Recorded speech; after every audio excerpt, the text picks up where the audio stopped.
जी मौजूद आया नूरियाबाद वेझो 10 ॾींहं अॻु जेके डैम्पर जे टक्कर में 3 नौजवान फोत थिया हुआ।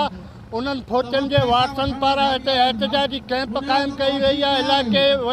इलाइक़े वासियुनि पारां वॾे अंग में हिते शिरकत कई वई आहे। जॾहिं त हिन कैंप ते एहतजाजी धरणियूं जारी आहे। हिननि रवासियुनि जो मुतालबो आहे त जेको डैम्पर ड्राइवर पारां 3 नौजवाननि खे क़तलु कयो वियो आहे, उन क़तल जी जांच कई वञे ऐं उन डैम्पर ड्राइवर के फौरी गिरफ़्तार करे उन खिलाफ़ कानूनी कार्रवाई कई वञे। शेर हुसैन पालारी नदीम पालारी ऐं जेके ॿिया नौजवान 10 ॾींहं अॻु डैम्पर जे टक्कर में फोत थिया हुआ। फोतियुनि खां पोइ हिन डैम्पर ड्राइवर पारां हिननि ते फोरू ॼाणाए केस दाख़िल कयो वियो। जंहिं केस खिलाफ़ अॼु हिते वॾे अंग में रवासियुनि पारां एहतजाजी कैंप क़ाइमु कई वई आहे। कैंप में सियासी समाजी ऐं मुख़्तलिफ़ बिरादरियुनि जा जेके माण्हू आहिनि उहे वॾे अंग में शिरकत करे रहिया आहिनि। जी